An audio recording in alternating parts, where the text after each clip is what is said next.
Day one of the combine was yesterday. Today we get day two. So let's recap what happened on day one.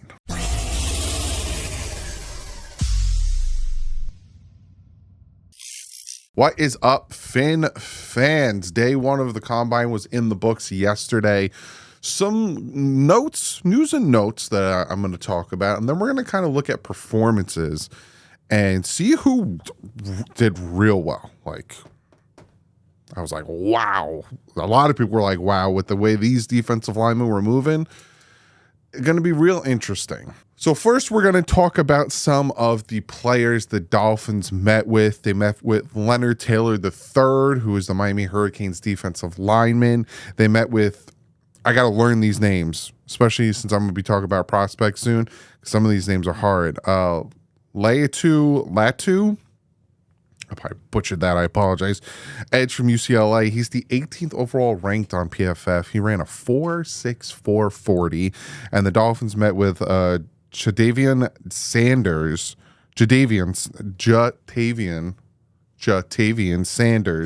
tight end out of Texas. He's the second tight end behind Brock Bowers, and he's a 41st overall ranking on PFF. And he actually met with the media and kind of talked about his meeting with the Dolphins. So let's take a listen. It was great meeting Mike McDaniel. Like, you know how you see him on TV, he's a real cool guy, laid back guy, and he's like that in person. So it was a great experience meeting him and talking to them. What do you think of their system and the tight ends' role in that system? What do you think of their system and the tight ends' role in that system? Oh, I would love to be in there. I know I would have success. They would set me up for success. I'd love to be a Miami Dolphin. Not gonna lie, I would love for him to be a Dolphin. I can't wait to see the tight ends do their thing. I think that is on today, actually, later today at 3:00. The DBs and the tight ends are today, so we get to see Brock Bowers and Sanders run their 40 and get to see all the safeties and corners do their thing. But the fact that they met with Sanders, I'm happy about. Now, he's not going to be there by their second pick. So if it is possible for them to trade down from 21 and grab him, say like none of the offensive linemen are still available because Powers is kind of climbing people's boards after the Senior Bowl, and they can trade down and Sanders is still there, I wouldn't be upset with taking Sanders, picking up extra picks. I'm going to talk about all these scenarios after the free agency, because I have a ton of draft content, possible trades, possible this, possible that. So hit that subscribe button. I got another one I want to show you real quick.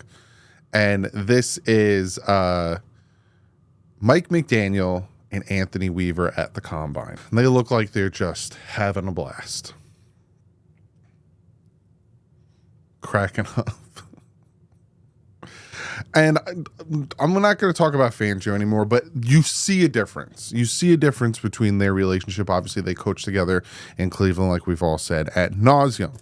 So far, not much to report coming from the Miami Dolphins. Again, they met with a few people. Also, there's the rumors out there of what Tua's contract could look like, $50 million plus a year, yada, yada, blah, blah, blah. We'll talk about all that stuff when it happens, because he is going to get a contract extension. It's not an if, but more of a when it's going to happen. So there's that.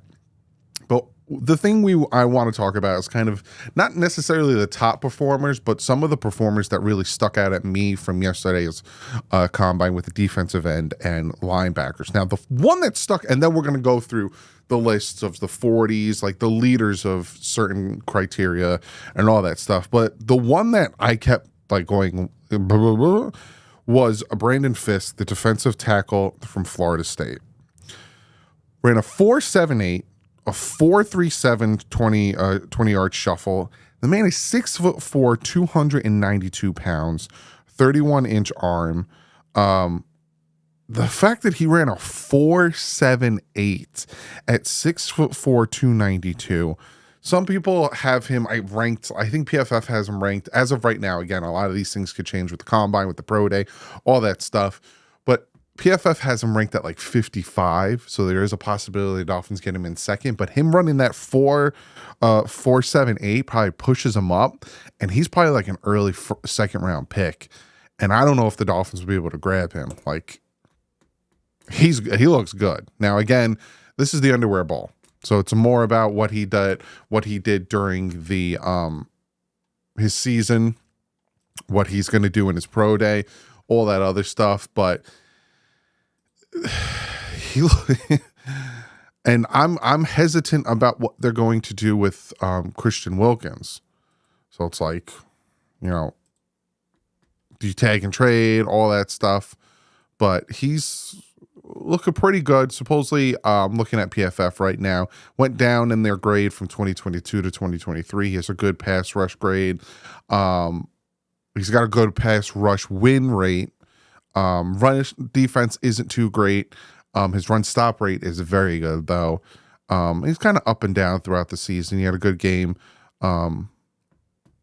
here and there. The last game of the season, he had a good game, but his numbers really popped off the chart on that one. Another one was Byron Murphy, the defensive tackle out of Texas. Now everyone has him very high. He ran a 4.87 at 6 foot 290. These defensive tackles and defensive linemen are fast, like real fast. And the days of these scrambling quarterbacks being able to like evade pressure and stuff looks like it's slowly coming to an end, because these guys are fast, real fast. Chop Robinson, an edge from Penn State. I liked him a lot. And again, if you look at his PFF ranking and all that stuff, I'm really liking the way he looks, you know, his stats, his grades and all that stuff. They have him ranked 44th. So again, I don't know if he'll be there in that second round. He has a 90.8 in 2023 and 90.6 in 2022. Really great pass rushing ability, really great run stopping ability. Just had a great game against the Hawkeyes week 4. 4.87. No, I'm sorry. He ran a 4.48. He's 6'3", 254 pounds. He's very agile, very quick, big and fast is what they're doing. And then when it comes to linebackers, you got Peyton Willis, linebacker at NC State, ran a 4.44. He ran a 4. That's a quarterback spy's nightmare right there. Ran a 4.44 40. The biggest knock on him is he's had multiple season-ending injuries. So it's like he might fall. He might fall to the third. Again, the Dolphins don't have a third or a fourth, but he might fall a little bit. Like, would it be a reach for the Dolphins to take him in the second round? Because to me, the Dolphins need middle linebacker help.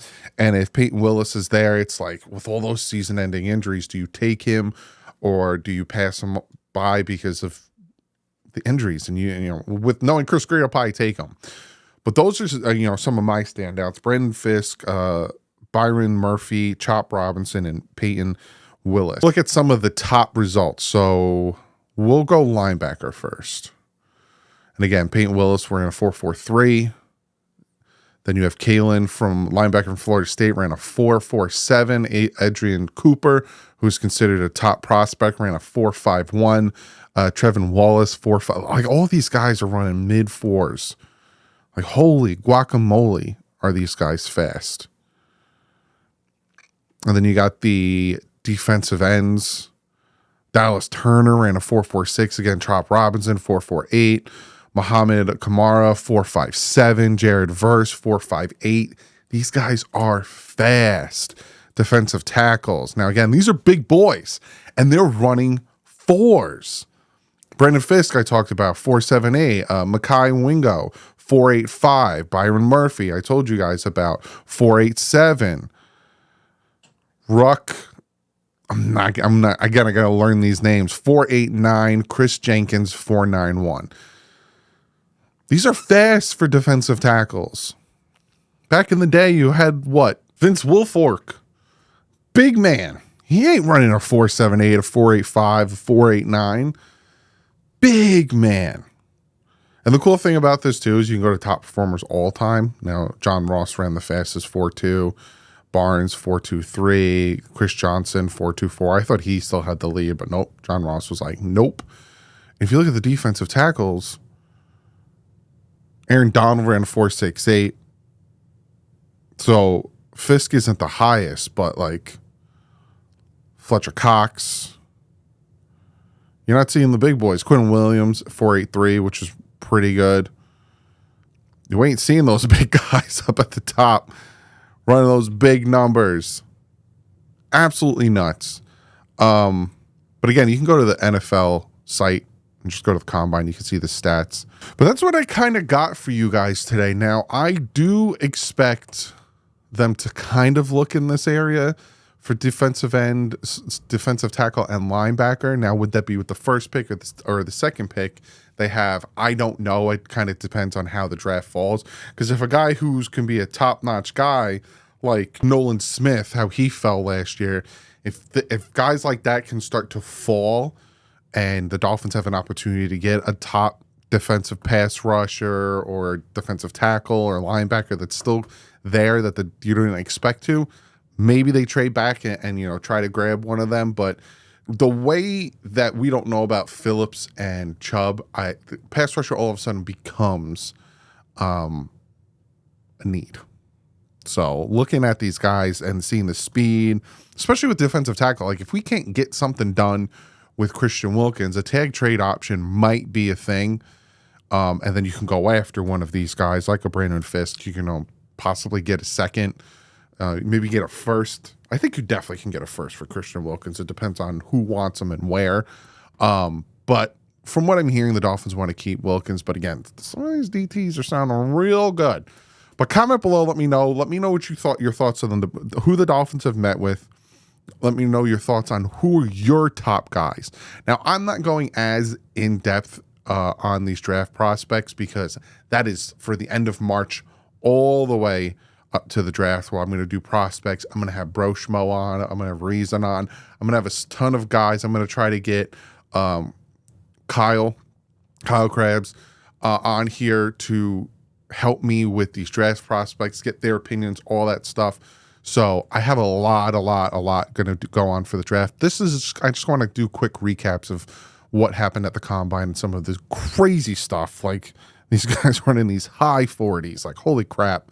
But comment below, let me know what you guys think, and I will see you guys tomorrow. We will recap the tight ends and the secondary. But like usual, stay classy. Our friends up.